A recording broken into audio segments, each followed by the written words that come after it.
There have been 8 people since 1945 who have held this position, and this has always been in the hands of a Russian or a communist. I think one of them was a Yugoslav. Well, Dr. Rule, wasn't that part and parcel of a secret agreement between Alger Hiss and Molotov, that the person who occupied this position would always be a Russian?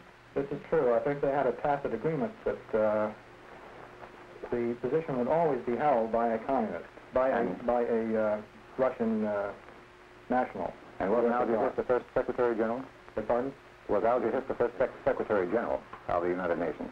Yes. This is a further indication of the background that people should be more aware of. Are there any further comments with respect to the United Nations? Yes. Lee himself, in a recently written book, admitted that fact, did he not? I understand, yes. Yes. I think this is the type of information we want to get across to the American people. All right, if there are no further comments with respect to the United Nations, let's go on to our next item on the agenda, number 4, and that's the question of civil rights. Let's understand to begin with that we're certainly for civil rights, there's no question about that, and we want to make that quite clear. I think it also should be said, of course, that the civil rights slogan and the so-called Negro revolutionary movement in this country are being used in precisely the same way and for the same purposes that the cry of agrarian reform was used in China some 20 years ago by Mao Zedong and the people associated with him. It would appear that the revolutionary Negro revolutionary movement and so on is completely synthetic, and we believe that the only thing necessary to have this dissolved would be a sufficient understanding on the part of the American people of the communist hands behind this. We say it's synthetic. To quote ex-President Hoover, the American Negroes own more automobiles than all of the Negroes in Africa, plus all of the Russians in Russia. And in addition to that, another very interesting fact developed by ex-President Hoover, a larger percentage of Negroes have a college education than the percentage of English white people. All right, I think these are things to bear in mind in any discussion you get into with your neighbors, friends, and so on. Now, of course, in connection with the civil rights, we do have, again, tools available to us.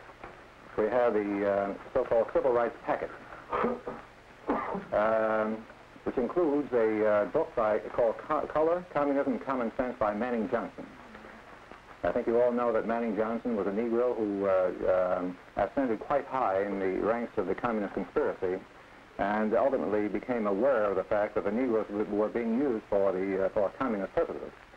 And after he became aware of this, he had the courage to leave the conspiracy and with tremendous personal sanctification devoted the rest of his life to undoing the damage that he had done while a member of the conspiracy.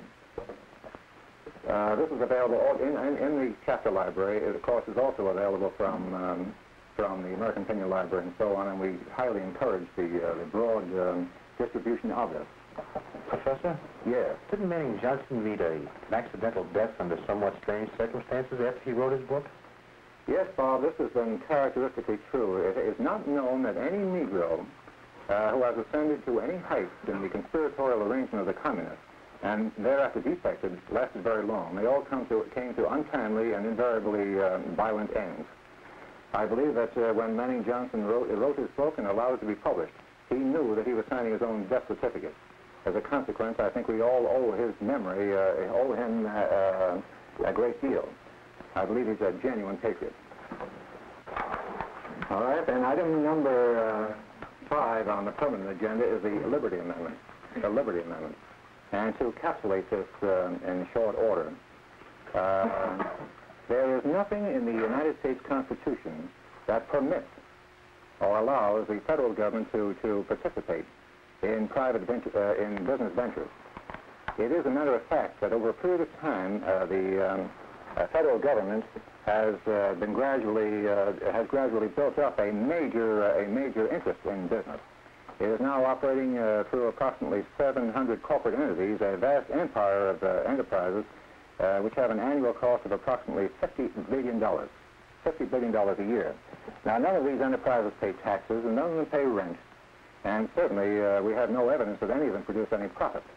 And the goal here is to get the federal government out of business.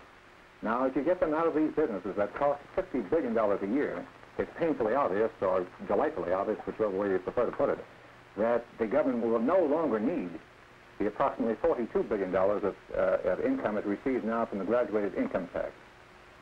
I'd like to say one further thing that is not generally known to the American public, and that is this, that the graduated income tax was actually conceived and recommended by Karl Marx, alias Mordecai, in the Communist Manifesto in 1848 for the destruction of our country. If somebody came to me and said that they had a plan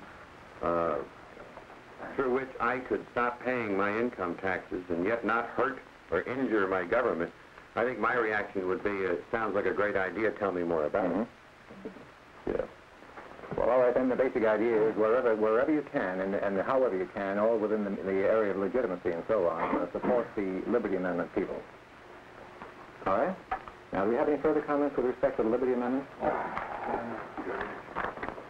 All right, then we come to the sixth item on our permanent agenda, and that is support your local police. Support your local police. Professor, may I interrupt you? Yes, certainly, Jim. All of you here, of course, know me. I am a policeman. I can speak with some authority on this. We don't feel we have support now, and it better be coming in a hurry. The riots have stopped for the time being, and I certainly hope they don't, we don't see them again, but I'm just afraid we might very well, unless enough people take an interest in their community and their policemen. Thank you, Jim. I think you're absolutely right there. You realize we all know from recent experience that we've had serious racial riots, not only in Harlem, the Bedford-Stuyvesant area, Rochester, Philadelphia, and so on. We also know that these riots were so spontaneous that it was decided to hold them off until after the election. I think this is highly significant. Highly significant. The police literally represent the last physical bulwark between the American people and the forces of evil and violence that the communists are attempting to start. And I think we had better bear this in mind. This is a deadly serious thing. I think the other thing that's important to remember is that we have constant cries from the same sources that start the riots or participate in them about police brutality and about civilian review boards. And I think it's particularly interesting to note that the FBI recently made a report concerning its investigation of incitation to riots. And among other things, they mentioned that the only two cities in the United States with civilian police boards, found themselves in a position where the police were practically paralyzed. This is vitally important.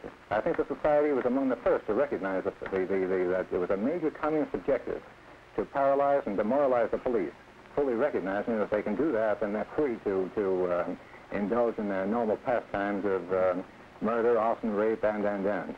As I say, a deadly serious thing, and we better pay attention to it. It makes it sound, Barney, that wherever police review boards have been introduced, it smells and smacks of a policy of appeasement.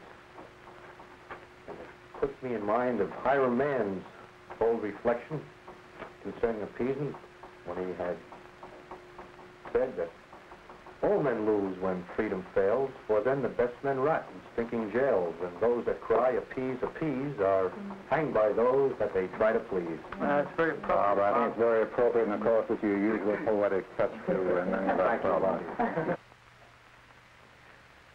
Next in our program, Benjamin Epstein and Arnold Forster of the Anti-Defamation League and Dr. Arthur Larson of the Council for Civic Responsibility will be given a chance to comment on some of the statements that were made on that meeting of the John Birch Society.